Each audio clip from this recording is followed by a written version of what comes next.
Hello, my dear friends in India. My name is Pablo Amira, and I will be joining magician Bharath at his YouTube channel Mallugic to share some of my insights and ideas in mentalism. So, if you are interested, hope to see you all there very soon.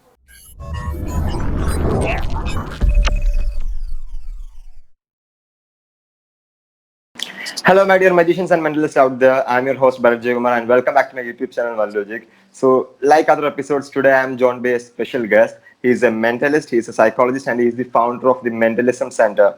And he has actually put out many releases and effects on the mentalism market. He is world famous and well known for his work called Minimal Mentalism series, and also he have put like also other effects as well, and talking about what other mentalists says about this man right here. Yeah, I will read about other person's testimonial. Kenton Knepper. Yeah, I forgot to say one thing. He is one of the special student of Kenton Knepper, and Kenton Knepper says that this man is one of his truly special student. And Richard Osterlind says that he is an absolutely marvelous and kind person. He is an incredible originator who never stops thinking.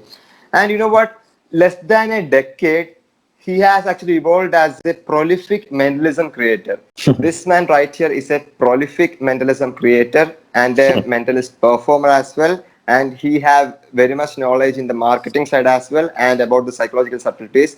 And in his books, he actually talked about, he present the mentalism methods in a different way. He talked about like inner reality, outer reality. He present in a very different way. Mm. So it's none other than Pablo Amira. Hi, Pablo. How are you? Very good. Thank you for your words. My ego is so happy now. So yeah, what's the time there now? And now it's 10 a.m. Friday, when a sunny day, but with some clouds. Perfect, perfect. And have you had your breakfast? No, I fast. We discussed a little bit before. I just Yeah, take yeah, water for now. yeah, perfect. And that's not an issue. I just simply asked. So anyway, that's it. Let's start the session. So yeah, let's go back to the beginning. So how did it all get started? So how did Mhm. you get interest in mentalism? Yeah, well, first of all, obviously, I born in '88, so my mother and my father were very kind to me to allow me to be here. I am 32 right now, Uh-huh. and I start in magic and mentalism when I saw a guy on TV just approaching people and doing like miracles, and that guy was David Blaine. That was Uh-huh. Yeah. my first moment in which I truly felt that reality is not what we touch or what we suppose, that some people are able to break the notions of what is possible. And what is beautiful is that David Blaine in the Street Magic special, he didn't present himself in a way as a magician in the classic term, right? So he literally broke the paradigm, and I love that. And when I was a child, I saw some specials of magic, right? These classic shows and very paraphernalic moments, and yeah, it's kind of fun, but they never got me. When I was 17, when I saw the Big Bang, I felt like something called me, right? And I started to learn some magic, and also in my mind it was never a difference between magic and mentalism, because in my naive mind both were able to create deep mysteries and experience. And I think I still believe that they can be. Sadly, when I start to learn magic, I realized that most observations of the paradigms in the magic community were too reductionistic. I didn't like that everything like is just a trick, right? That uh, is not treated like an art, like a science, like something that deserves time and appreciation. And for me, it was, because I want to honor this first experience that I have, and I felt that I was able to create this for people, and I felt it like a gift, right? Because one thing is that you like something, and another thing is that you can create interesting moments and engaging moments for people. And when I start to learn my card tricks and my coin tricks, and in my beginning, I realized that I can do something like the thing that I saw on TV, right? So what, Mhm. right? With something so technically simple, with a secret knowledge that was available for anyone, really. Anyone can buy a book or whatever. So, but why myself? In a way, I felt that, and so I felt that in this art form, because in my childhood and young ages, I also play with music, with poetry, right? So I already have this uh, common sense that I can share some part of my mind and heart to people in an artistic and also in social ways, right? Because it's so important to be socially intelligent in order to be a mystery performer. If not, you are just a collector of information and ideas, and which is fine, but you can be a performer. You don't enjoy truly the interaction with people. So then I start to realize that in my mind and in my style of performing, mentalism was the way, right? So in my early ages of this, in during this path of my work as mystery performer, I realized that I had to create a compromise with mentalism. So I stopped performing magic effects and I started to focus into my mentalism. And you introduced me as the founder of Mentalism Center, and obviously that's one of my roles, and I am very grateful also for that space. And slowly, those like serendipities starts to create, right? I never tried to reach a goal, or I didn't want to be successful, right? I don't care about that, even today.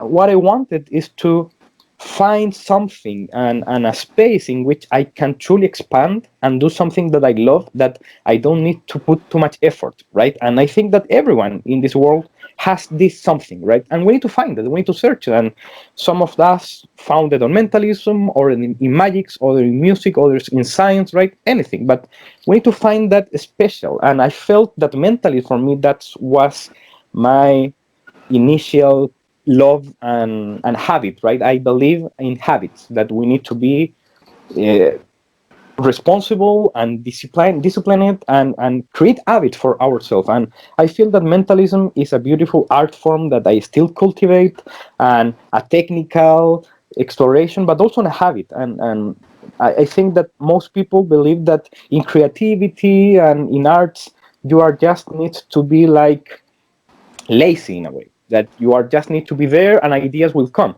It's not about that. Obviously you will have some fun moments of insights, right, that just your conscious clicks, but you need to also be disciplined, right? You need to have habits, you need to do the work. And I love what you do in this channel with your community, because what you are doing is that, right? We are using this pandemic situation, very sad, very difficult in so many situations, but you are having a different vision. You are saying, how can I contribute the community using my richness in the popular culture, and in order to inspire? And I love that when you said that to me, in order to inspire, that's a beautiful goal. But Thank you. so Thank you. yeah. Yeah. So I loved your journey where you talk about how did you became a mentalist and how did you got interested in mentalism. But the problem is that the question is that not everyone will get the interest to be a mentalism creator, Mm, because everyone in this world who watch mentalism, they love to be a mentalist but they can't. Only few of them will become a mentalist. Only few of them will become a mentalist. But only from those people who became a mentalist, only few will become a prolific mentalism creator. mm, So mm. you actually achieved your goal and you turned out to be a mentalist. But what actually made you inspire to be a mentalism creator? Mm. Mm, great question, very great question. And I think that we can observe it through various lenses, but the one that came up to my mind right now is this notion of, in a way, just flow, right? I am a very loving observant of the Taoism philosophy and the concept of the nature, right? The Tao, Mhm. the flow of things, right? And in a way, I never expected to, first of all, be a mentalist or be a creator or be Kenton student, right? On everything and all the fantastic people that I met thanks to mentalism and all the journeys that I had so far, I never expect that. And I think that if we attach too much into this notion that I want to be a creator, I want to do the best, any card at any number or whatever, right? we are in a way losing the point, because it's about the path, the enjoyment of the moment. And every people, I am sure that in Magic and Mentalist, every person has their own unique call, their own unique mission. And for some people, it will be to be on a stage with thousands of people and create moments. And for other people, is to be a consultant. For other people, is to get a collection of books, right? For other person is this, for example, casual performance environment, which I love, right? And sometimes when we enter into this professional observation of performance, we lost this initial interest of the casual, the social performance, right? And I value this space as much or even more than professional, because in this casualness, I feel that magic and mentalism can really have a deeper impact for people, because we are not offering a paid service or a professional endeavor, right? We are sharing with people. And I think that magic and mentalism work so much more and better and deeper when we are in this kind of relaxed situation. So I think that everyone has their own goal and mission and path of enjoyment, and we need to find it. So luckily and blessed I am to allow myself in a way to create. And I think that everyone as well has their own potential of creativity, right? Some people only believe that creativity is something that is kind of epiphanic, right? That, oh, you will create the new whatever, right? You talked with Kenton in your Yeah. previous about being truly original. Can anyone be original? And I also agree with Kenton that you can be original, that we are still in this possibility of creating something new. And what is beautiful is that this idea is not just a result, but it's a mindset. And creativity works in this notion that there is always something new to find. Now, where, right? And how new, right? Sometimes in my creations, I found that I am more focused into the subtle and psychological aspects and aesthetic aspects, and I don't care too much about new methods or new approaches to yeah, of course we can be open to that, but we can be creative in all matters, right? For example, something so simple to change, for example, a coin trick into a piece with gems or crystals, right? And maybe through the change of that prop, the metaphor and the possibilities of meaning can change, right? So we can play and we can realize that we can create, and don't think that creators are only those people that are selling material on the marketplace, right?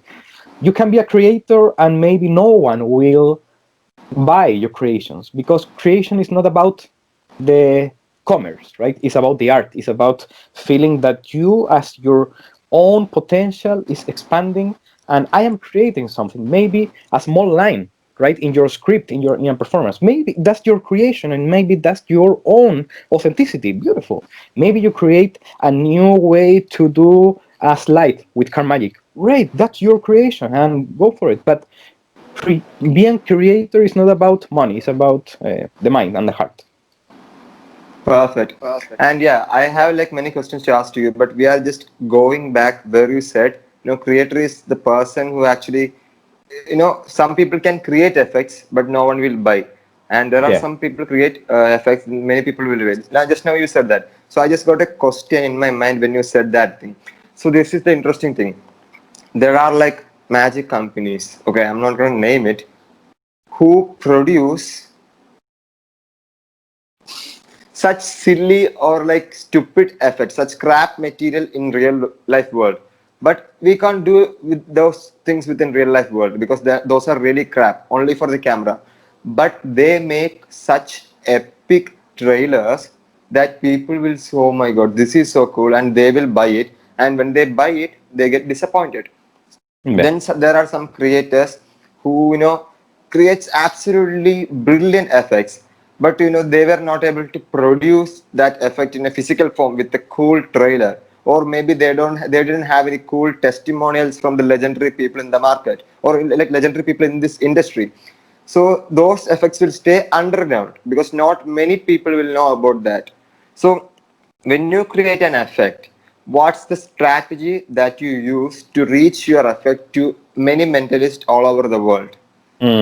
Great question. And it's very beautiful because I, in a way, reflect about this some days ago. Because, as you told at the beginning of our conversation, I am the founder of Mentalism Center, and Mentalism Center, as our deeper mission, is this idea of literally being the center of mentalism online. So I invite my friends and new friends that are offering their own ideas as mentalists into the site. So obviously, it's not about my own creations, but creations from friends and fantastic colleagues from all around the world. So I was reflecting about this to, in a way, how can I expand the possibilities of potential clients and community, right? And in a very intuitive way, I learned and I understood some marketing techniques in terms of the image, in terms of the type of text, right, in the description of the piece or the product, right? But ultimately, for me, Mentalism Center, it will sound weird, right? It's not a business, and for me, it's a space in which we are opening this transaction, which obviously is paid because obviously the money is part, but it's more important than that. Is this notion that I am offering you some energy in terms of money, and then the creator is offering you energy in terms of ideas and new concepts and original expressions of themselves. So I use some marketing ideas, and in terms of social media, we use Instagram and Facebook, right? And we have a YouTube channel when we also offer some performances and rare pieces that we can share. But for me, most importantly, Mentalism Center and my creations are, in a way, this space that is not too much published. I want people to find Mentalism Center and not to, for example, pay publicity and force the brand or force the page to someone. I want people to find the space and to say, wow, that's the space that I wanted, right? And that's why, for example, in Mentalism Center, I always offer free content and pieces of reflections, and because it's more about that the business is about creating a community of friendship and colleagues, right? And that's for me is the most important, is this value. And the person that arrives, it will feel that, or that's the home that I waited, right? And a few weeks ago, I talked with a client, and he told me via email, or your site is kind of difficult to find. And I took it in a way as a compliment, because I don't want everyone to be at the Mentalism Center, because if you found it, it's because there is something that first of all engaged you to go to the site.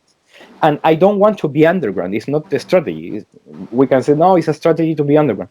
It's the notion that just let people find it and to enjoy it, and then they can feel that they found like a little bit of treasure and kind of a secret that offers other secrets, right? So we use Instagram, we use I love memes, for example, and I always create mentalism memes and just parodies and jokes, right? Because I found that in memes we have a very powerful communication tool, because we are using this absurdity and humorous and pop culture images. But if you see the memes at Mentalism Center, you can see a very ridiculous meme, but we are very profound and deep explanation. So I like this balance of like being a little bit foolish and a little bit deeper. So we use those techniques, but most importantly is this notion that people will join the site, will be part of our community, and they enjoy the ride until internet closes. I know. Perfect. All right.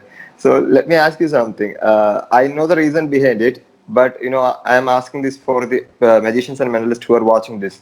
So you are the kind of a person who explains mentalism in a very unique way, because there are mentalists who explain, okay, the secret, this is the technique, this is the method, but you talk about like inner reality and outer reality. So what's the reason for that? Great question, and we can do an hour conversation about this, but I will do it as synthetic as possible.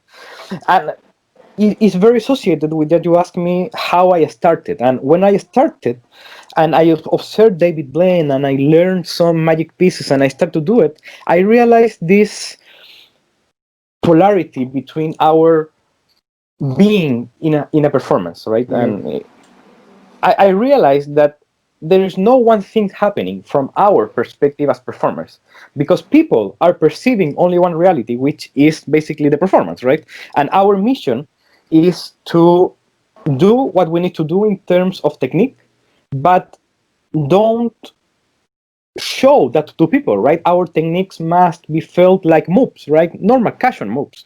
So when I start to perform, I realize, and without this language that I created through my years, but I realized that through my experience as performer, I am experiencing both realities. My own reality of my secret techniques and all my rehearsal, right? And also the outer reality, which is this interaction with people and the performance and everyone that they are perceiving. So I started to have this notion, this idea, and in my first years, I never made it conscious, but I understood that this observation of method and effect was too reductionistic for my own understanding, that there is no such a thing as linear causality in my performance at least, because when I do something, that doesn't mean that my audience will perceive what I expect to be the effect, right? If I wrote something and then someone sets the number 27 and I reverse it, in a very simplistic way, I can assume that they will perceive a mind reading moment or a prediction moment in how I affirm it. But in real world, it's not like this, right? We need to be aware of other subtle aspects of performance. For example, in this example that I gave you, when I wrote the number, I need to throw the pen so people doesn't think that I have an extra pen or whatever. And also, depending of the technique, I need to watch my angles. So all those aspects, I found that when I read magic or mentalism, in a way they were not too well touched, or I perceive in such a way that those aspects were not important. And in my early age, I realized that those aspects were the most important, right? And if I associate my experience, I feel that David Blaine did that beautifully, because in a way he did magic pieces that are so common, right? The Bitcoin, the rising card, right? Some things that you can literally buy into the shop and do 5 minutes. But he got those experiences from people, right? People started to scream on the streets, they went crazy, right? With something that, if you knew how he is doing, is so simple and so basic, but the basicness of a method is not related to the impact of the performance, and we can see that clearly, right? So I start to develop these ideas, and also in my own studies of psychology and philosophy, all the things that I love, I realized that basically our experience as performer is something like bi-real. And when I start to work this idea of bi-realism and two realities, I start, okay, yeah, and makes sense, right? And what is beautiful that I never made conscious, but a few years ago, is that Kenton has this notion of dual reality, right? So in a conceptual way, it's kind of similar, but I also did an article at Mentalism Center of why both concepts are different, because some people maybe are confused because they sound similar, but dual reality from Kenton, or multiple realities,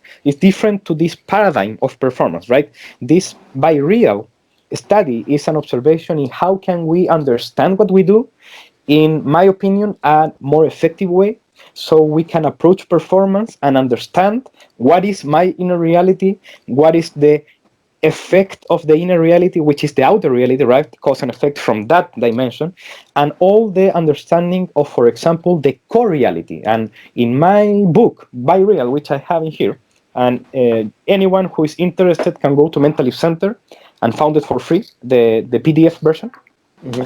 I talk in By Real about the core reality, and the core reality for me is a lovely concept as well, because it made us aware that performance is a co-creation in a literal sense, right?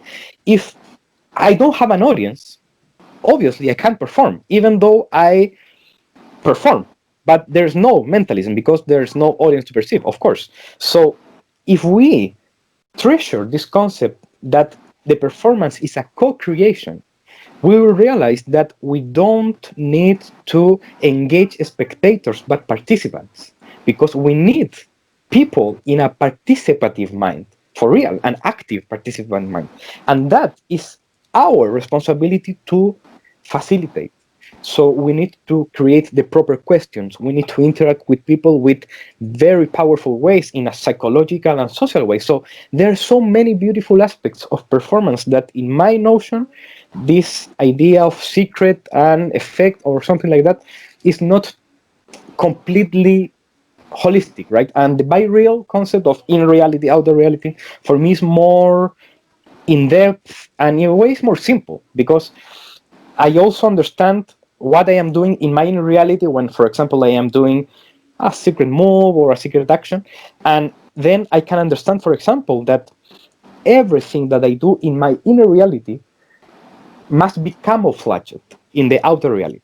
And this concept of camouflaging and not hiding is very interesting, because if we observe each action that a magician or a mentalist does, and if we understand it as a camouflage action and not secret or hidden, we will understand that the motions that we do must be natural in such a way that people are only perceiving natural motions and not a weird thing or an unconscious movement that the performer does, so he kind of make feel people that he did something, right? The classic idea for participant, no, he did something, right? What? I don't know, but he did something, right? So those actions that we do sometimes unconsciously, if we made it conscious, we will polish our act and we will create basically powerful mysteries to people and not just tricks, right? And this by real paradigm for me also puts more power and focus into the performer, right? It's not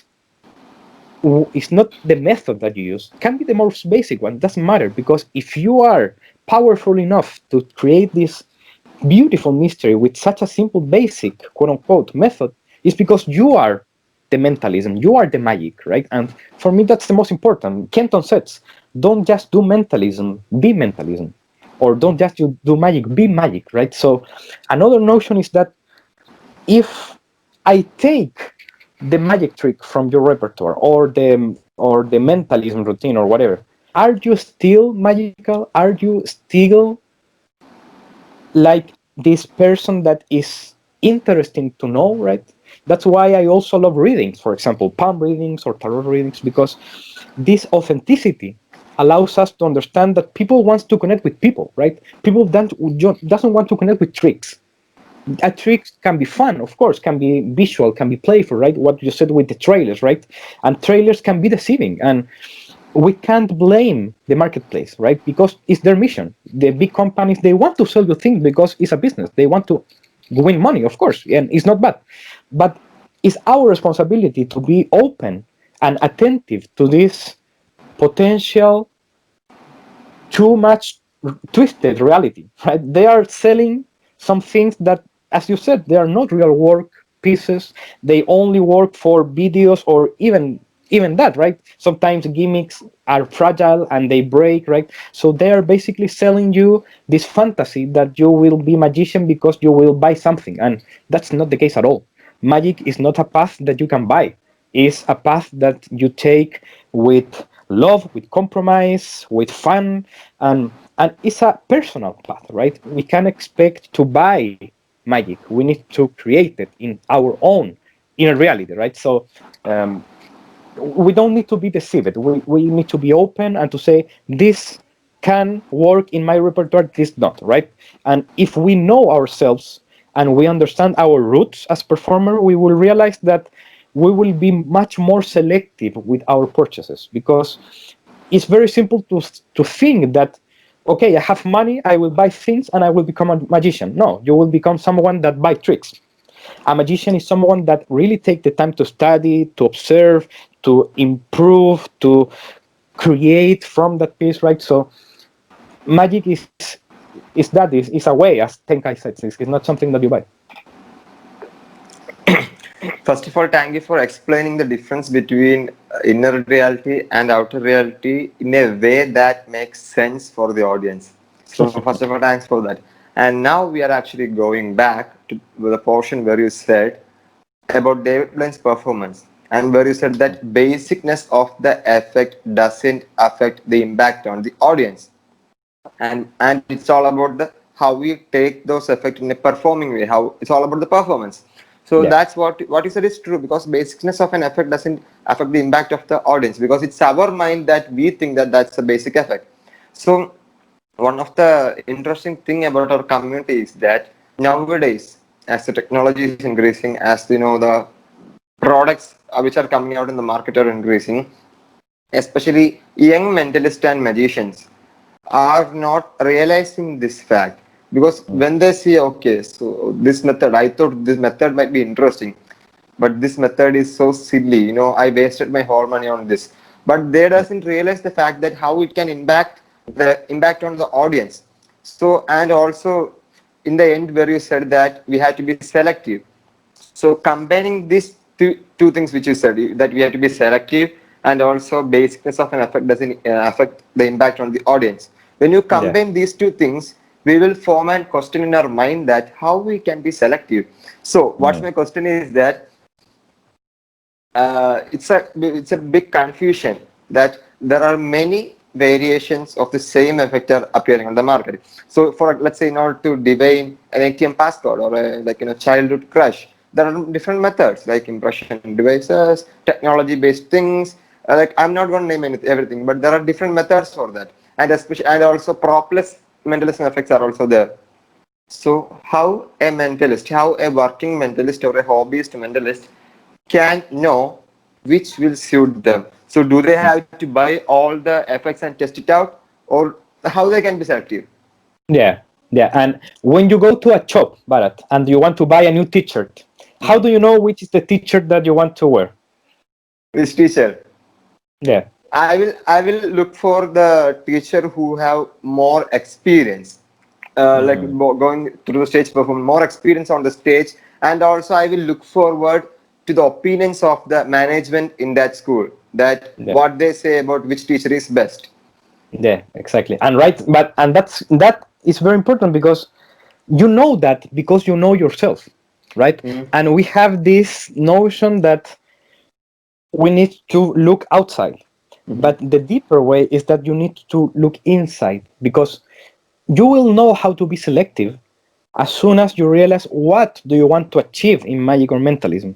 And this is a kind of a very obvious question, but at the same time, because it is obvious, it is so missed, and we don't have a clear purpose of why we are doing magic or mentalism. And it's a 1 minute reflection. It's not like 1 week of trying. No, I need to say what is my purpose, right? Because purpose will bring you the proper attention, and if you don't have a clear purpose, you will start to think that you need to put attention outside, but no, it's inside, and you will know, for example, which teacher you will find because in a way it will reflect yourself, or which book will you buy? Maybe you like gambling techniques, and maybe there is a new gambling book.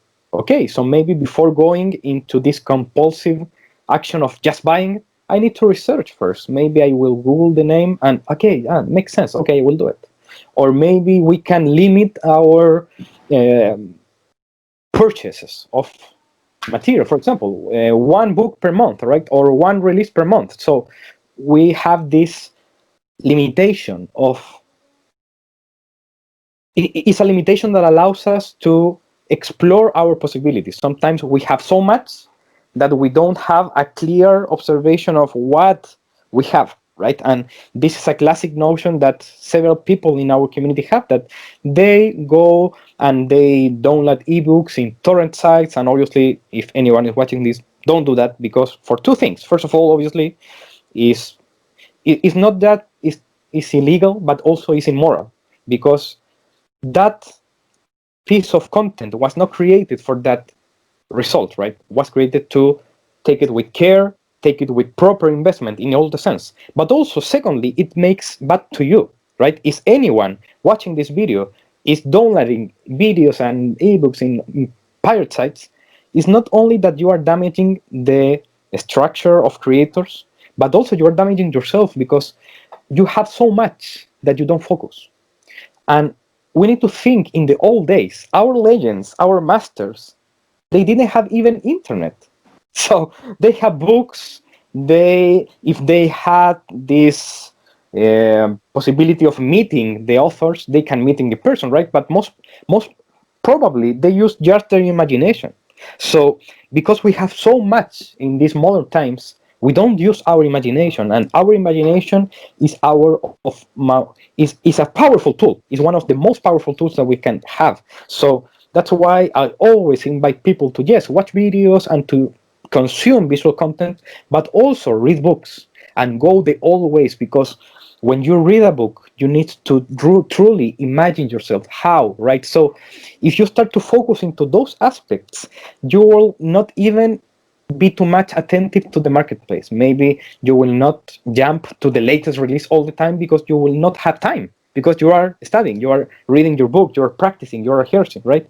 So we need to be very careful and attentive of what we are consuming in all situations, and particularly in Magic and Mentalist marketplace. We can't believe that magic is out there to buy. We need to observe ourselves, observe our roots. What is my purpose in this, and how can I reach this? And if I can buy the new release, cool, do it. I am not against that, of course, but be sure that this new release will not satisfy you for the long term. It will be a short pleasure of having the latest and greatest, cool, but then it will fade away, right? It's something that passes. But what is something that doesn't pass, right? And I love to explore the essential aspects of everything.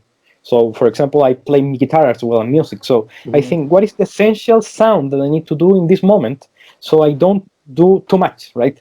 And in mentalism, it's the same in terms of my structure of methods, right? How can I be minimalist, right? In the way that it is so something simple in the inner aspects, but is complex as well. So also we have this combination of polarities. So we need to be very attentive. So we don't blame others because we are spending our money, right? No, it is our time, it is our money, it is my possibility of choosing. So I need to choose carefully. Perfect. And like before you said that when you buy a latest effect or a product, this is something, okay, that's cool, you can use it, but after some time it will pass, it will fade away, and Yeah. it will pass. Yeah, that's true. So how do we develop something, or how do we find something that will never pass and that will stay forever in our lifetime? Beautiful, beautiful. And it is, of course, very complex and very difficult, but what is beautiful about this complexity, again, is the path. I love the journey that everything gives me, right? And I don't care too much about the result in a way. Obviously, I love to perform, I love to create, and to, of course, but if we are connected to the present moment which we are experiencing, for example, right now, just talking, right?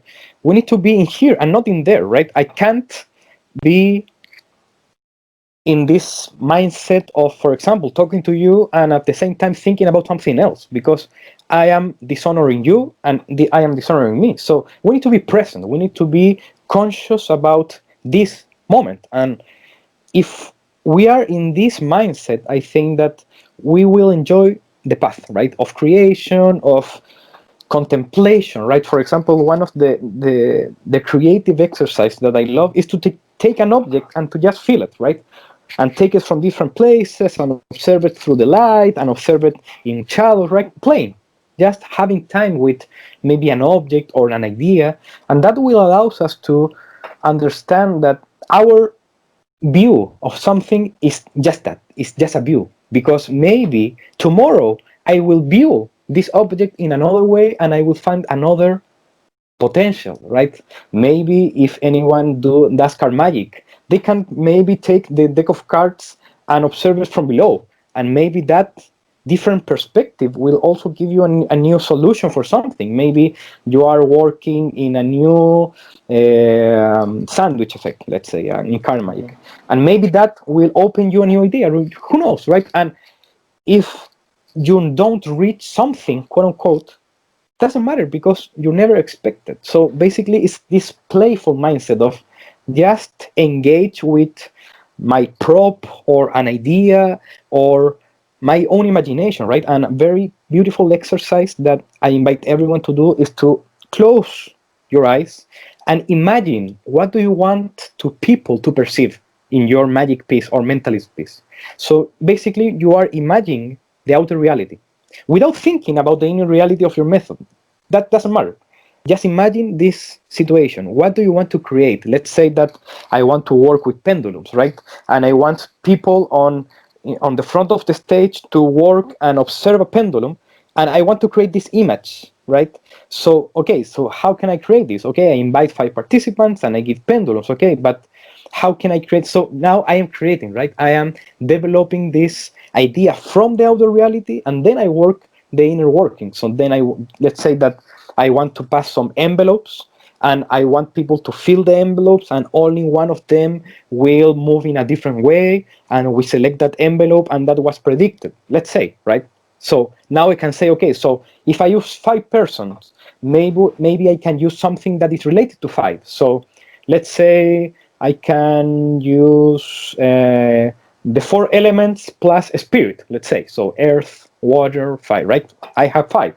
So now I can pass envelopes, so now I start to create and I start to develop and I start to use themes that I want to plant into my performances that are supported by this aesthetic, right? So for example, it doesn't make sense for me in that case of 5 pendulums and envelopes to use playing cards, right? It doesn't have this natural association, but for example, ESP cards will have because there are 5 ESP symbols, right? So then I can play, I can mix, I can even change the phenomena. Maybe I start with this notion of read minds with a pendulum, and then I create a prediction routine, right? Who knows? We are playing. And another example that I can give that, and a practical exercise is to have notebooks, right? Write everything, because sometimes we feel that ideas are our own, because we feel that we create them. But if you have time with creativity, you will find that sometimes creativity feels like something external, like this old Greek myth that the muse is whispering you the secrets, right? In a way, it is. So that is very effective to have, because if we don't write our ideas in our phone, on in our paper, whatever, sometimes we miss them. And maybe there is only one opportunity in which you will get the idea. So as soon as you get an idea, write it. And for example, you can do drawings as well. If you love drawings, you can draw the position of your hands, right? Or anything. Or maybe you can record yourself or video record yourself. What you want is this notion that maybe you are receiving ideas about something beautiful, but you are not attentive enough. So we need sometimes to disconnect, right? To go outside all this social media and all the digital world, which is beautiful. I don't have anything against, but we also need to balance, right? With the digital and come back to our own space, maybe in nature, maybe just in silence, right? And just be inspired and find that inspiration. And because I'm sure that everyone who is watching this video has creative potential. Everyone. Not everyone will be a creator in the marketplace, and doesn't matter, right? That doesn't matter. You don't need validation from others. If you have beautiful creativity and you feel like a creator, go for it. And don't let anyone say that you are not creative, because you are. And everyone is different in creativity.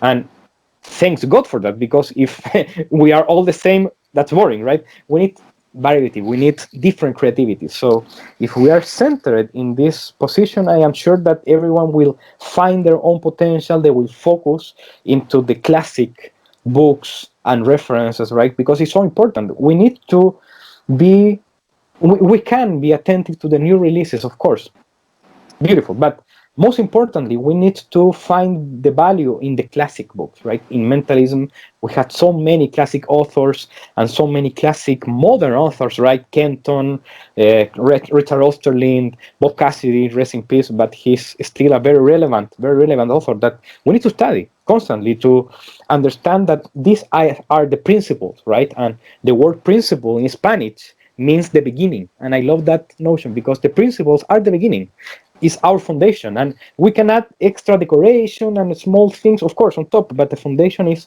the most important. Perfect. And I just learned something new from where you said about disconnecting from the outer reality.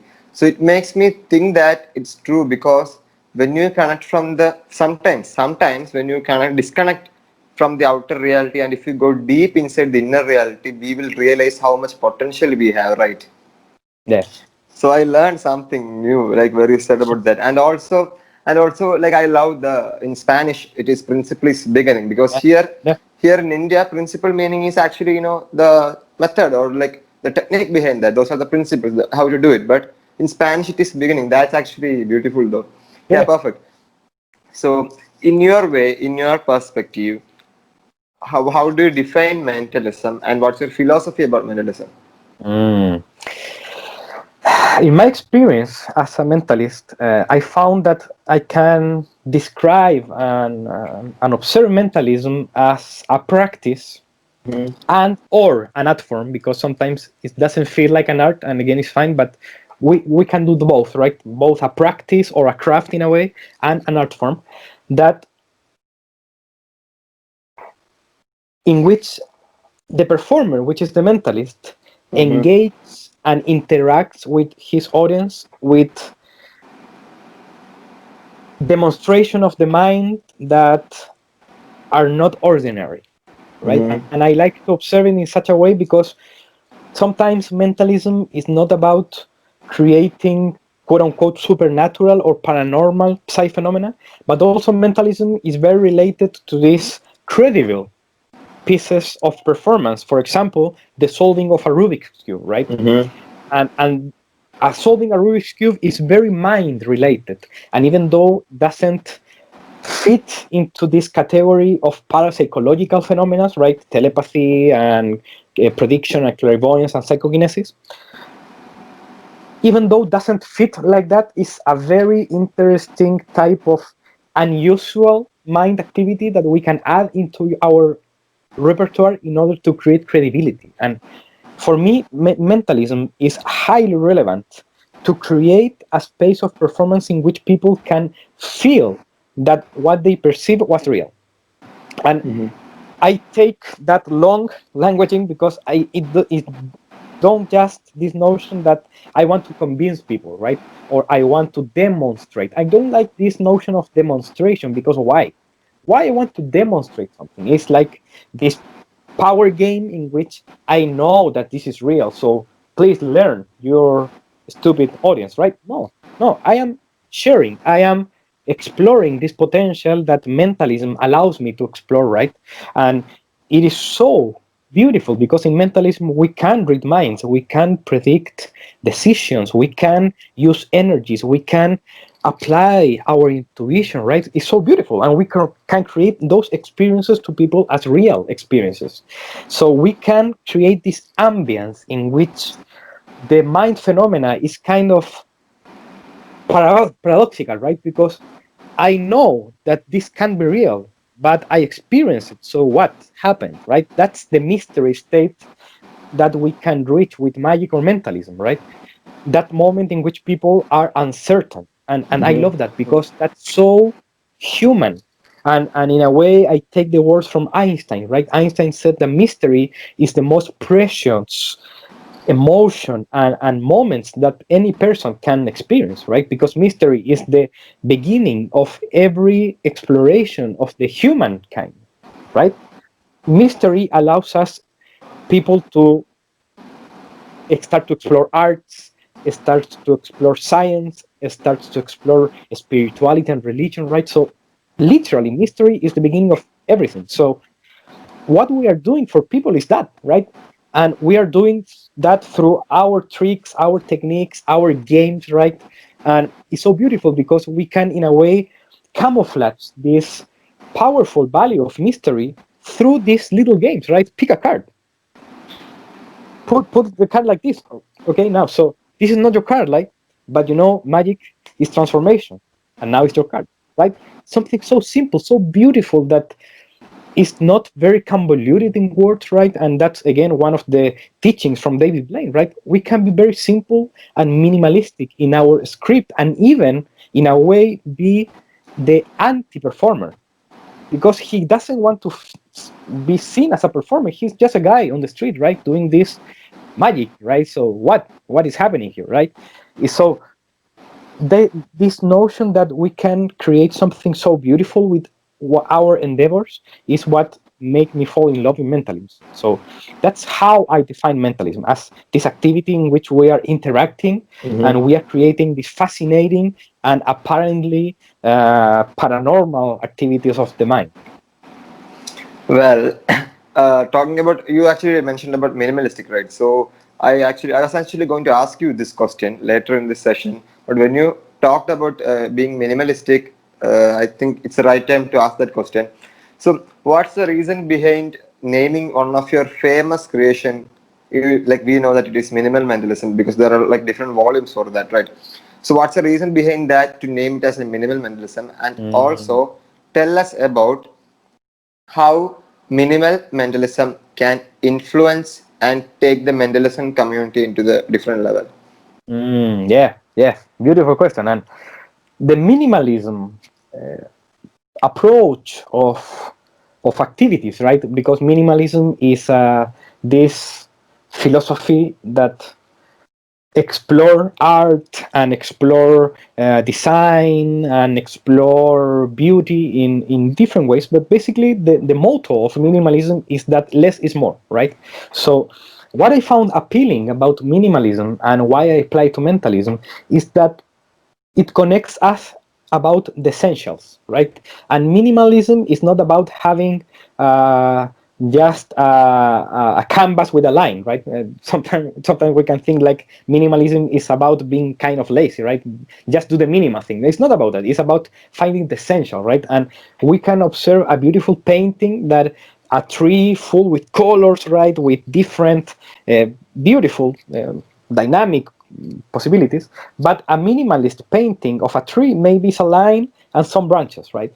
And that is beautiful because captures the essence, and without too much, it allows us as viewers of this painting to project ourselves and to found the meaning that is presented. So I found that in mentalism, minimalism is very natural in a way. For me, the most powerful mentalism, if we observe through our history in mentalism, is very minimalist in nature, right? So, for example, if you think about it, in the old days of spiritualism and psychic readers, in which that is one of our sources with modern mentalism. For example, it says that Hahnemann and Al Baker and all our grandfathers in mentalism, they learned the center term in the psychic first, right, from psychics, and he understood that these people, they doing basically a technique in order to know something. So if we observe those notions, for example, this psychic reader was using only the center term, and he does it very badly, for sure, technically, because they were not technicians, but they understood that it's not about the mechanical technique, it's about the interaction, it's about this depth of the experience, right? And ethically we can disagree about this practice, but the beautiful thing is that we can reenact in our own mentalism this notion of being simple, right? And also this concept for me is a value, and sometimes we say simple but powerful, but I prefer to say simple and powerful, because the but kind of denigrates the previous word, right? So when we say simple but powerful, it's kind of, yeah, it's simple, right? No, for me it's simple, right? And for me simplicity is something that I find, is something that I search for, is something that I explore. So that's why it felt so natural to start to create my ideas and some specific routines with this minimal approach. And minimalism for me is not just about the inner reality, right? It's not something about having a simple method, but most importantly, it's about the outer reality. For me, minimalism is truly expressed in the performance. So in a very simple way, I can explain that minimalism in performance is a performance that is simple to understand, is a performance that people can truly be part of it and be inspired to keep in their own minds because it was simple to understand. So for example, if I take in my performance a box and then I open the box and I take a key and I ask 5 participants to bring on stage and to touch the key, whatever, and I start to do all this procedure, which can be beautiful, right? But it's not minimalist because if I take, for example, this piece that I imagine in offer to a participant and I will ask it to put the hand like this and he will start to move it, right? That's for me the essence of minimalism. Do the less possible and at the same time do the much and doing as much as possible, right? So for example, I use some strategies in minimalism performance in which I only use one phrase during the whole performance. So that's kind of a creative exercise of how can I communicate what I want to communicate with only one phrase. Or maybe I want to engage someone with mind reading. So in a very conscious way, what I will do is to look the participant into his eyes and I will take a silence for 10 seconds, right? And I will not blink, I will just connect, right? And that small act, in a way a ritual, allows me to understand that this is about the connection. It's not about the paper, it's not about the cards, it's not about whatever. It's about human to human connection and how can we create this very simple image of, okay, he's like watching his mind, he's kind of sending his thought, what, right? I want to create that. That's very simple experience that is very understood, right? So minimalism has these implications that I invite everyone to start to explore, to start to apply in their own performances, right? For example, maybe you can start to do card magic with only 13 cards, right? One suit, let's say, for example, as a creative exercise. And then you can take this fan of 13 cards and you can say, okay, what is the interesting story that I can tell with these 13 playing cards, right? Maybe then I can mix the cards and let everyone mix the cards, and then I can just snap my fingers and everyone is in order, right?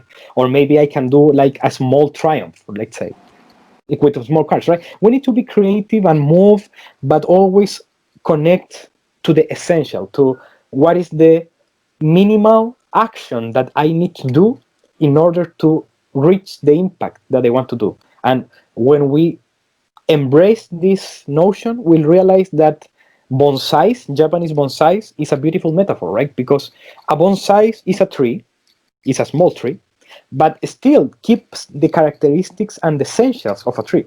So in our repertoire and in ourselves even, we need to understand what I need to prune, right? What I need to take off, because it's not really necessary. So for example, a very simple exercise that anyone can take right now is to take a deck of cards and to just keep the deck of cards in your hands without moving the cards, without doing this, or right? Because I am sure that these extra actions are not needed. And when you are performing with a deck of cards, I'm sure that most people doing card magic, they do this constantly, and fans and whatever, right? And maybe those 10 actions were not needed. Maybe one, maybe a fan, right? To show that you know how to deal with cards, of course. It's fun to do flourishing, right? Of course. But maybe this running of the thumb and doing whatever is not too necessary. And that is distracting me, is misdirecting me to what is truly important, is to show the deck of cards and then talk with people, right? And ask to select the card, and then I will put the card in the middle, right? And maybe I will do whatever I need to do, but it's very conscious, right? So I am not allowing my unconscious patterns of bad habits to just be. No, I am doing what I need to do, and I am very present to this moment, and I know that This is the most important, the interaction with my participant. And the deck of cards, yes, I will find the card, yes, but it's not about the deck of cards, right? Mentalism is not about just revealing the thought of someone or predict the future. No, it's about what is the metaphor of this? What is the deeper meaning of the action, right? If I am reading the participant mind, I need to have a clear why. Why, right? And if I have a clear why, go for it. I am sure that your performance will improve so much more. Not because you will learn the new billet, whatever, but because you will understand that essence. And if you connect to that, yeah, you will do your needed work in terms of the billet or whatever, but then you will throw it away, you will put it in your pocket, and now you will connect with your participant and you will create this experience, right? And especially mentalism, because we don't have a magic wand or we don't have a snap of the fingers to create this magic moment, sometimes in mentalism, we lose this experience of creating the process of mystery for people, right? And it's so important. And that's why, again, the notion of inner reality and outer reality is important, because inner reality, I need to do the billet, whatever, or any technique, for sure. But now the outer reality must be felt as beautiful. So I need to focus into the beauty of the outer reality and say, okay, now I did my inner work of the billet of whatever. Now comes the process. So now I will improvise, I will play with my participant, I will use my intuition to connect with them, right? And basically, what is beautiful about telepathy is that in a way we are all telepaths because we have empathy, right?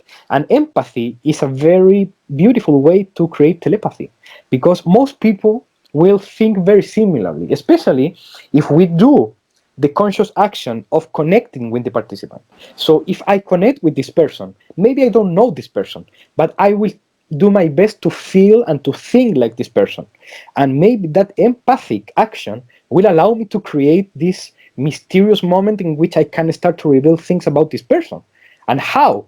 Because I was empathic in a true way. It's not just faking empathy, but really doing it. And when we open to this possibility of creating mysteries, mysteries will occur. But what we need to do is to create the space for that. And when we just, in a way, take a step back and we understand that we are not the role, the first, most important person of the performance. No, it's not about us. It's about the audience. It's about the experience for them. We are just the, in a way, the channel or the crafter, the person that is there. But it's about the audience, it's about the participant, it's about the experience. So after the performance, people will say, okay, thank you for that, right? And if you are conscious about your inner reality, your outer reality, the possibility of being authentic in performance, I am sure that people will not get as much new tricks as they are doing, but they are truly focusing into, at least for me, is truly important in performance. Perfect. So I have a question from where you said about the card flourish and also about connecting with people. So I think in my perspective, I'm just telling this from my perspective, when a magician do some performance, when a magician do some effects, people already know that those are tricks and it's all, magic is all about sleight of hand. It's they know. So I think that's why magicians actually trying to do some flourishes, some card turns to make people impressed with their sleight of hand skills. But what's the problem is that when a mentalist does that thing, it will affect his performance because people should be attracted to a magician with his hand skill. But when it comes down to mentalism, when they show or present sleight of hand, people will be distracted to the sleight of hand and they will be impressed by the sleight of hand. And when they do an effect, when the mentalist does an effect, people will think, oh well, this can also be a part of his sleight of hand. He instantly picked at it. So that's the problem because when a mentalist does some card stance, it's not gonna be. It will affect in the thought process of the spectator after the performance because they might think that it is sleight of hand. So like we already know that magic, let's say if magic is all about astonishing people in a different way, some magic will make them go crazy, some magic will make them feel creepy, let's say like bending the finger or cutting a lady in half, something like that. But when it comes down to mentalism, it's all about connecting with people and playing with people's emotions. There are different styles. So talking about the connectivity with people, It's mentalism is not just about, okay, so fine, think about your ATM card, it's 4356. Think about your card, it's skin apart, right? Think about, oh, you are thinking of 17. Oh yeah, what think about childhood crush. See, it doesn't make any sense because mentalism for the people's mind is a kind of like impossible thing. We are reading their mind. So Yeah. it's not good that if you are reading it fastly, we should go through the process and we should give the feel to the person that we are really reading their mind. So in order to do that, we have to connect with people and people's emotion, like you said about connectivity. So this is the question: how do we connect with people's emotion? So Mm. what's your take on connecting with people in your style? Oh, great question, Bharat. And in, in regarding the first aspect of your question, that magic is more related, and for people's imagination is more related to sleight of hand and mentalism not, I agree and I disagree as well, because Mm-hmm. it depends in which you are as a magician, right? And I am Mm-hmm. sure that everyone has this moment in their life as a magician in which they want to flourishing, they want to show that they are good. Of course, is personal path, of course. But I know some magicians that they are as credible as mentalists, and I know mentalists that are not credible as some magicians. So because in a way we differentiate mentalism and magic, and I understand, and I am also a proponent of those differences to understand mentalism in a more depth way. But in another side, magic and mentalism relate to mystery, and they both relate to mystery in different ways. And in a way, mentalism is magic because it's the magic of the mind, but the magic, true magic. I don't mean just trick magic, but as my mentor Kenton said, symbolic magic, which is kind of the magic that happens every day, which is real, right? We are magic, so why we are here, right? So we are magic, and we need to smile for that. So in this notion that mentalism also needs to be felt in a process and not too quickly, yeah, as you said, yeah, beautifully. And what is great as well as that is this process in a way can be quick, but the most important aspect is that it must be felt. Because, for example, I watched a fantastic colleague, Doc Hilford, I love Doc, years ago, doing a mind reader revelation, and I love it because he said to the participant, okay, send me the card. Oh, the Six of Diamonds. Something like that, right? So it was quick, but it was very clear that he take the moment, and he was surprised because he kind of received it like spontaneously, right? So it's very cool, right? So that's a process, and even though it was quick, it was a process. So I think that it's very important to observe this notion of develop empathy, right? Because your original question was how connect with people. And empathy is a word that sometimes can be felt very separated to us as magicians or mentalists, right? Because it maybe sounds too psychological or we don't care, right? And especially if we observe the community of magicians and mentalism, I can dare to say that 90% or 95 is male predominant, right? Yeah. And we have this tendency of being males that reason is most important than emotions. And we need to realize that we need to be in touch constantly with our feminine side, with our emotions, with our empathy. So, in a way, the invitation for everyone who is watching this video, especially if you are a man, is that you integrate emotions into your beings, because emotions don't care about reasons. Because astonishment, as something that you feel, it will be created, even though people said, I don't know how, I know how he did it. But that rational comment came after the astonishment. So what we need to understand that what we are doing is not just a puzzle for the mind to not understand, right? Because if we are doing that, we are doing puzzles, right? We are fooling people. And I don't believe that magic or mentalism is about fooling. It's about sharing. It's about connecting with people through these beautiful techniques and technologies that we have to create and manifest this reality of mystery, both to magic and mentalism. And as we discussed at the beginning, we can do flourishes, of course, if you want, and fans and do cool things. And but also we can understand those flourishings as a way of creating interest, right? So, for example, if you're working as a street magician, or maybe in a restaurant, maybe you can do some flirtings, right? Like practicing, and people say, "What? He's a magician? Wow, great, right?" So you can create interest, but understanding flourishing not just as the goal, but as a way to connect with people with magic, right? So we can observe that, for example, from the juggler perspective, right? In a way, a magician also needs to doesn't need really. They can learn a little bit of juggling with cards. Again, it's beautiful, it's fine, but we can understand flourishing as a way to connect with people to the magic. And if we connect to empathy again, is this notion that we can feel like someone else. And what is beautiful about empathy is that we can develop the empathy. Empathy is a skill. So you can become better. The same as the first time you grab a deck of cards and you did a perfect fun, and then you start to practice and you watch the instruction, and then you start to understand the pressure, right? And now a beautiful fun, right? So you have a process in which you didn't knew, and then you develop the skill and you knew how to do it. And then in performance, you just can do this and you do the fun. For empathy, it's the same. Maybe the first time it will feel like weird, it will feel that you don't do it correctly, right? But just be persistent, reflect about what you did, how you look people into the eyes. For example, in NLP, right?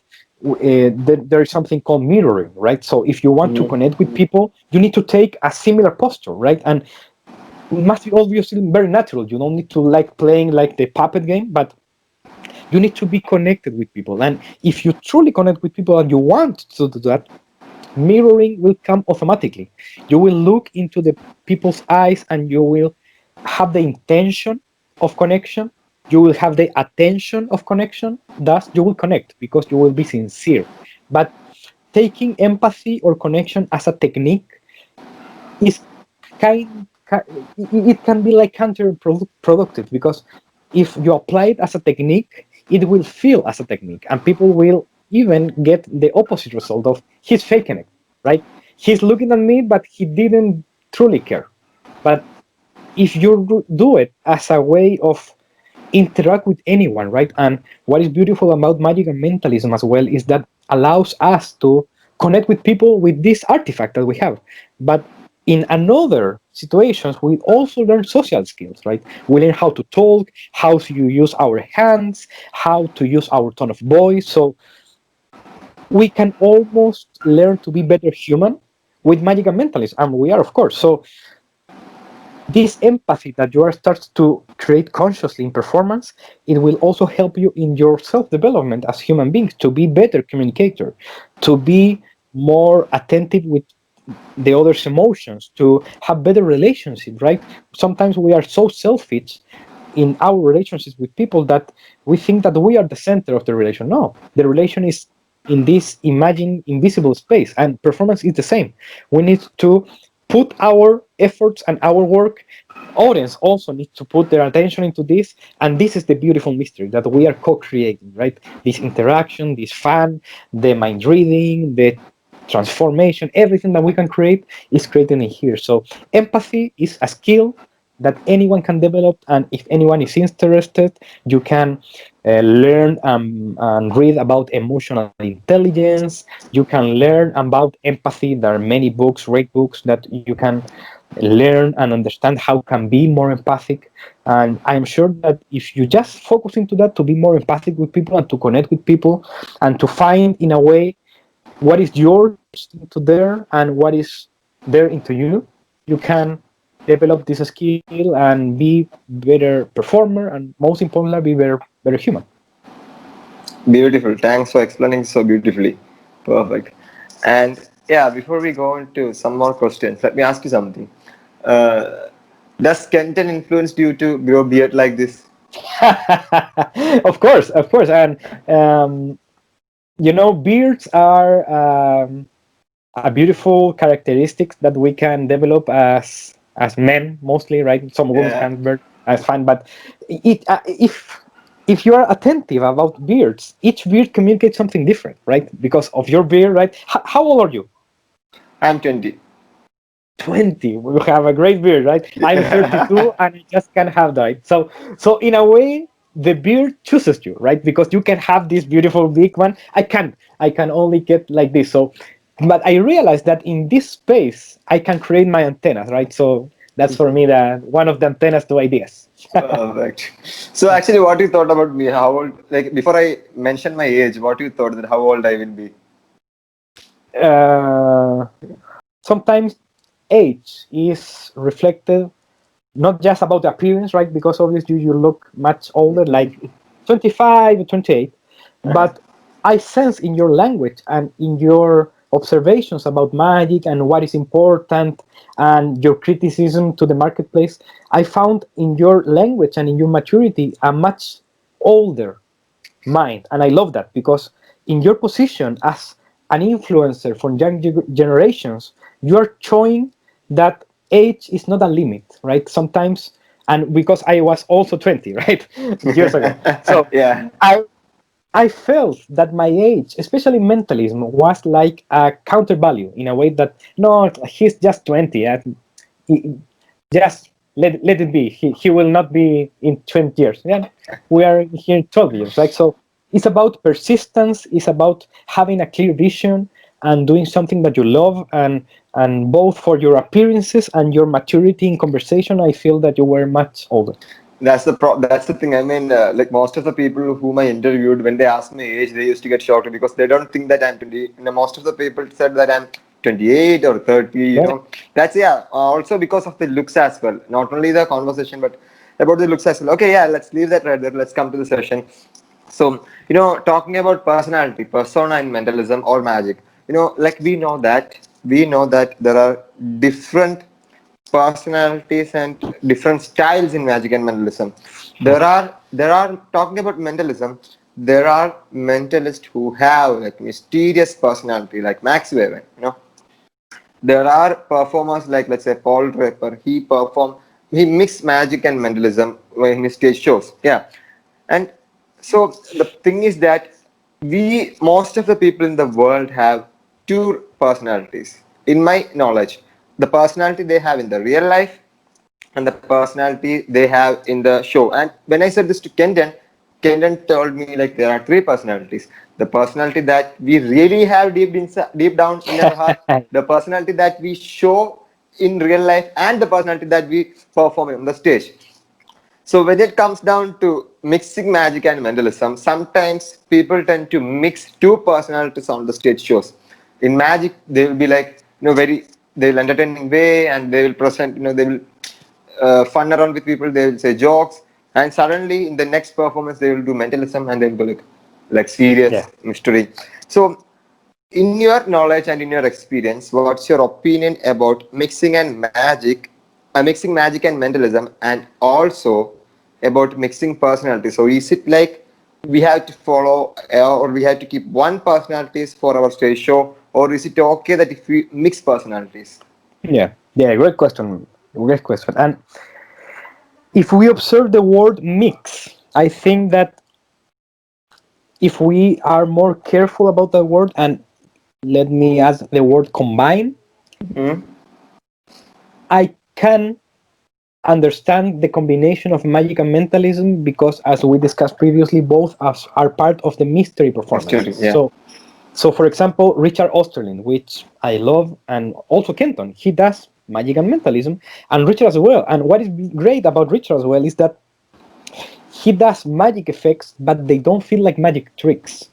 And I love that idea. For example, he does a beautiful thing in which he takes a Swiss Army knife Mm-hmm. and he put it through a jacket of someone, right? And they can see the blade, and then he take it off and there's no hole, right? So that doesn't feel like a trick in a way. It feels like something weird, right? And we need to understand what is the deeper meaning of every piece that we do, both in magic and mentalism, because if we start to observe that and not just the label of magic and mentalism, we will realize that truly for people, they care about that. They don't care if we are a magician or we are a mentalist or we are a psychic entertainer or label. They only care for us, and they care for us. Of course, we need to know, but people they want to be in a mysterious experience. Just that. And it doesn't matter if I do it with linked rings or I do it with mind reading, right? It's something that each one of us decide for their own interest and unique characteristics. So the classic notion of be yourself, I will say it, we need to be yourselves. But first of all, like the step zero is not be yourself, is know yourself. Because as soon as you know yourself, who you are, and as Kenton says, who you really are, right? You can start to explore this notion of, okay, because I know myself, now I can be myself. And I will know which stories I want to share, right? So maybe I like this story in which two cards are placed at the side and someone selects a card and now this selected card appears into this card as a sandwich. That's my story. But now I can maybe go deeper. So I don't just perform in a descriptive script. Okay, take a card, I will place these two queens in here, put a card in here, okay, now watch the cards in the middle, right? It's interesting, it's magical visually, but maybe we can do more, right? And maybe we can observe the meaning of this. So what is the meaning? Maybe something that was separated now is together.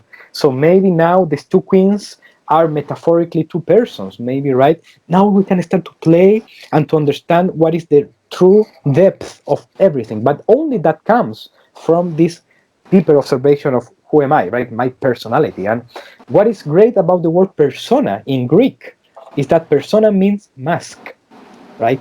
So what we need to understand that we can take a mask in performance.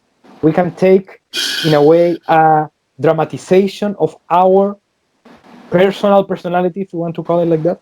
So I will be more mysterious than I am in real life, but still, that persona came from myself, right? And maybe I can create it, maybe I can learn from that persona on stage from my own identity. But I think that the less separated you are, in my experience at least, the better. Because it's good to put a mask into the performance, but at the same time you need to be aware that it is a mask, and people will appreciate much more authenticity than a mask. So I prefer to be a little bit more authentic than just a character, right? I don't like to be a character. I myself, with some dramatizations and some licenses that the stage gives me, right? For example, in life, I will not do this, right? So for example, if we are talking and I will not do that, right? Because it's maybe too dramatic, but in performance I will. So the stage and the performance allows me to be a little bit different in such a way that I can improve and explore in deeper ways the impact of what I am doing. So I understand my body, my emotions, my words as a technique and a technology that allows me to create a better, deeper mystery, right? Because it's great to be casual in performance, but maybe I also need to understand the dramatics of the performance. So maybe if I have a paper with a revelation, I can watch it, I can create tension, right? And that small moment will improve the impact of the performance.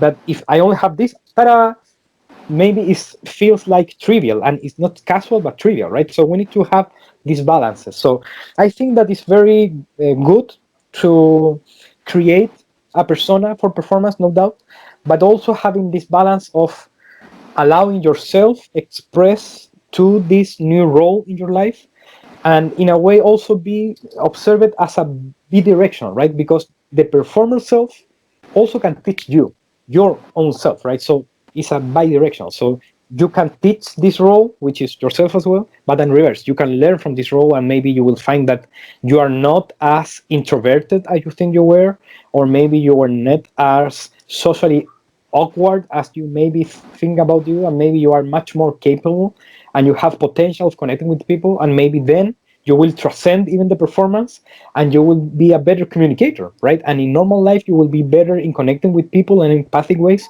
because you learn through performance that you can do that, right? And you change your narrative from I can't from I can, right? And that's very magical. Perfect. And if you're actually going back to the beginning of our session, you mentioned about a part of your thought process while creating an effect. What you said is that just close your eyes and imagine what you want to perceive from the audience perspective. Don't Exactly. consider about inner reality, don't think about method. And when you imagine what you want the audience to perceive in the real life, and then open your eyes and think about method. Yeah. So you mentioned a part of your thought process in the beginning of our session. So what exactly is your thought process while you create an effect?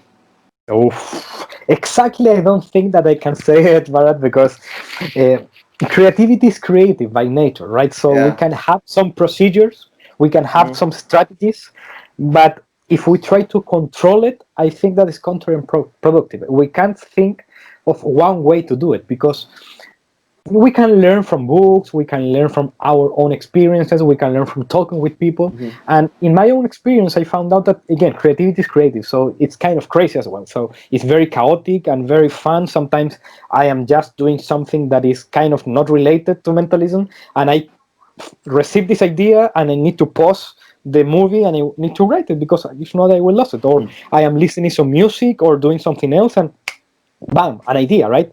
So we need to be very attentive to those creative aspects. But one of the ways that I can share in here is similar to what I explained to you about this imagination of the visual, of the outer reality. What I want to create for people, what is the image that I want to create? Maybe, let's say that I am doing a piece in which I want to predict someone's birthday, right? So Mm-hmm. I have a birthday card, right, with an envelope, let's say, and a happy birthday, right? And I hope the best for your birthday, and then I put the date, right? Let's say. So I want to create that. How? There's so many ways, and depends on the context. This depends if I am a one-man performer or I have another types of help, so on. It depends, right? And what is beautiful is that we we can appreciate all methods in this way. Mm. Sometimes when people ask me about electronics, right, I don't like electronics by my own style because I prefer to have the responsibility of everything that I do in my inner reality. So if the battery died, it's kind of I am died as well, right? I need to like improvising, but so that's why I don't use electronics. But they're fine, they're well, and there I know several colleagues and performers around the world that they use electronics and they have great experiences. But I have this set of potential possibilities that I can take as my methods and my part of the inner realities, but most importantly, focus into the outer reality. What I want to create to people and what I want to let people remember. And that way of understanding is different because what is great about performance is that we can create something in the mind of the participant that didn't happen in the physical level. And one of the possibilities of that is through recapitulation. And recapitulation is something that happens before the moment of climax or the tala moment in which I reveal the card or I reveal the word, whatever. Recapitulation is basically this notion that with our language, we can shape the physical reality that happened in Mm-hmm. order to let people remember something different. And with this very simple, powerful technique, we can reach the Holy Grail level, right? And this is a very powerful secret that I'm sharing because we are valuing language as magic, and language is magic. If you think about it, in our evolutionary development in human beings, basically our most important difference between other mammals and other beings is language. And language allows us to do everything. So let's say that I am doing, for example, one of my most treasured stories with the David Hoy book test, which is a classic in mentalism, right? And there's some procedures, and then I did the procedure in performance and I created the mind reading with my participant in my early age, right? I didn't have Mm-hmm. any book test, I have very limited repertoire, so I did that. But I understood the power of recapitulation. So before I revealed the word, I said to the audience and to the participant, you took the book, you focus into one word, and I wrote one word right now. Please tell everyone what is the word that you are thinking of. Oh, the word was glass. One word, glass. Pa. And what is great about that is that I have the future experience of that, because I can assume that my words could shape the reality, but I hear comments after the performance. As a matter of fact, after one day, right? Because that was one show that I did for my college, right? When I entered to college, and they asked me because they knew that I was kind of a magician to do a show. Yeah, I do it for sure. And I hear some people on the halls, right? They say, "Did you saw what happened yesterday? Yeah, Pablo gives someone a book, and this person focused into a word, and he knew it. Wow, right?" And I hear that, and in that experience, I realized that the words are so powerful. So I invite everyone in this video who are watching this to be careful of what you said, because it can be constructive and also can be destructive.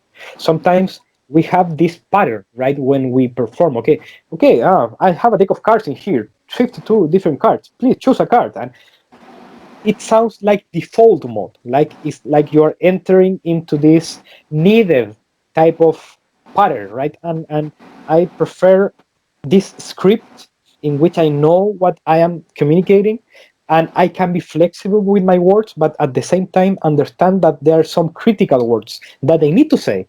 And if we understand our script in a way as a magic spell, we will realize that there are some words that we need to say. For example, in mentalism, it is a classic thing to ask someone to see a card, let's say with a deck of cards in here, and look a card, okay, but do you have in your mind? Excellent. So now focus in your card now. And what I will start to transform in language is this notion that you didn't saw a card, but you are thinking in a card. So then, after the experience, some people even can forget the deck of cards, because I just did this, and then I pocket the deck because I don't care about it. I don't have it in my hands. I don't play with the deck, right? I am focusing into this thought of card. So now I am reaching this holy grail in which I ask someone to think in a card, and I am doing. And in the outer reality is constructed like that. I know in my inner reality that I use a deck, right? It's not propless. But one of the interesting ways in which we can learn from propless mentalism is this notion that, in a way, every piece of mentalism must feel like propless, right? And Bob Cassidy said that years ago with his stage act. Some people said that, for example, billet routines are not propless because we're using billets, and in a logical sense, of course. But Bob said something very intelligent. He said, when I use paper, people doesn't perceive it as relevant. And yeah, that's the point, right? A paper is just a paper. You wrote something, right? As a reminder, as something to have a proof, whatever is your motivation. But we sometimes believe that in over complexity, we will find betterness. It's not always the case. That's why minimalism is powerful, because we understand how we are doing what we are doing, and we are doing just that. No more, because more maybe can be even detrimental, right? So in this notion of creating the mysteries that we can create with magic or mentalism, I think that if we have more in-depth observations, and we maybe forget for a day, maybe this new release, and watching every day that the new upcoming release is coming, whatever, maybe we can take a one day off and just sit for a moment, right, and relax and maybe meditate or reflecting, whatever you want to do, and connect what is essential, right, and write in a piece of paper maybe your autobiography as a performer, right? Who are you as a performer, right? I am Bharath, I am 20 years old, and you understand yourself through that, right? And I'm sure that if anyone does that, or other exercises that they can develop and learn, they will become better performers, not because they learn new tricks, but because they learn the essential aspects of what is truly being a performer, right? The ontology in philosophical terms. So one of the thing which I really loved is that this is something which I actually already thought about this, but this might be really fresh and new for the audience who is watching this. What I loved is that you actually really shared a powerful secret, because you mentioned that we have to be really careful with the words that you say. And I think especially we have to be really careful about the words that we say before the conclusion of an effect. Yeah. Before the conclusion of an effect. For example, in my small experience, I personally think that the real success of a mentalism performance lies upon, after the performance, how the spectator says about our performance to a different person. For example, what you said can be applied to this. I will say an example. Let's say we need to find a childhood crush or an ATM pin code, and there are different process in order to get that information. Let's say we did like we are asking them to write it down, and we are using sender here. Let's say whatever it is, and after all those speaking and all, after, and we are about to reveal it. So if you are saying, remember, you wrote it down and you didn't show anyone, and you are thinking in your mind, and then we revealed it, yeah, they go crazy. But this is the problem, like you said. When they say this effect to a different spectator, they say, he asked me to write it down, and I thought about it. So because we reframe that sentence before the conclusion of an effect. And let's say if you are saying, remember, you are thinking this name in your mind right from the beginning, and you haven't told anyone about this, and I have no possible way that I could know this name, right?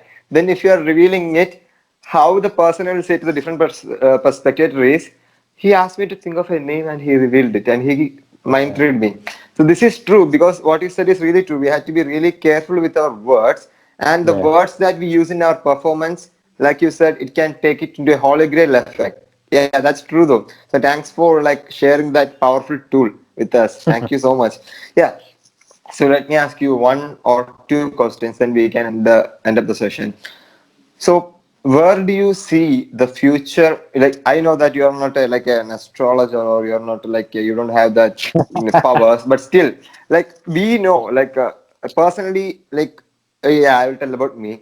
I used to think that where I want to be in the next 10 years or next 20 years. I used to think, yeah, I used to think about my future. So where do you see the future of Pablo Amira? Like, we know that we cannot control the future. All we can control is the path that we are going through. That we Yeah. can control, but we cannot control what's happening in the future, because like we know this is pandemic right here. We don't have shows. No artist doesn't have any shows. So things go like are going in a different direction. But still, where do you see the future of Pablo Amira? Yeah, great question, but and I think that you need to do and we need to do a new conversation 10 years, so in 2030, right? In order to know if my predictions were true. But I think that mentalism is in such a powerful potential Mm-hmm. of becoming a more authentic craft and a true path into the mysteries. And when I mean the mysteries, is this enjoyment and pleasure of enjoying life, right? Because Mm-hmm. life is magic. Life is a Mm-hmm. mystery, and each Mm-hmm. day is a gift, right? So I hope that I am still around in here, enjoying mentalism and still creating content and offering memes. Maybe in 10 years, memes will be outdated. Who knows? But I will be 42. Maybe I will have a little bit of gray hair in my More beard. like Kenton, yeah. Yeah, more like Kenton, sure. And life is cyclical. And what is beautiful is that, in a way, I can see myself in Kenton, and maybe I can see myself in you, and you can see myself in me, and you can see yourself in Kenton, right? Because life is like that. It's like a cycle of Yeah. experiences and love and good energies, and hopefully we can, both in your beautiful development, in your community, in your YouTube channel, and everything that you do. Maybe YouTube in the 10 years will be about real virtual reality, right? And we'll be with glasses about augmented reality, and Yeah. maybe we can shake hands at the end, right? But the essence will be the same, right? And technologies can change, and we can maybe have chips of whatever, right? But Mm-hmm. mentalism and mind reading and connection and good energies will never go outdated. So Yeah. it is our mission to protect that, to observe what is the true essence of importance in mentalism, however each one of us wants to understand that, and hopefully we can still fight the good fight and have passion and have good conversations. But I think that some things will change, especially with this pandemic situation. Mm-hmm. Uh, Sadly, I can't perform still in Chile for the social distancing, right? But I think that in the next year or in 1 year maybe, the things will become more stable in a health and mind, global mind situation about the precautions that we need to have, because always we need to be cautious, but we also we can't allow fear to govern us, right? So we need to have this balance, because some people are having a very poor life in these moments because they are too afraid, but some people understand that this is a very careful situation and we need to take care of, and we need to go with masks outside and all those aspects, but we need to continue life, right? We need to still move on, right? Because life is still full of purpose, full of beauty, and we need to move it. So that's why I'm sure that this situation appears, right. And what is beautiful is that I am also doing a similar thing in another company, virtual company that I have in Spanish, right? And I invite several friends, magicians friends and mentalist friends that are Spanish talking performers, and we do conversation like this one, right? And I'm thankful of the pandemic for that, right? Because if not, I will start to focus in other things, right? And normally, as a psychologist, I do workshops in face-to-face, right? And now I am doing workshops online, so I am learning something new.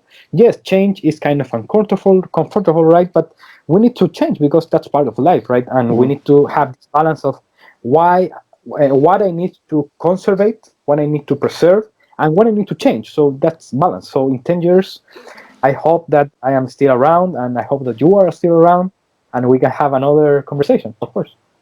Yeah, sure, of course. And yeah, talking about you, you are a mentalist, you are a mentalism creator, you are a psychologist, like you're a creative consultant.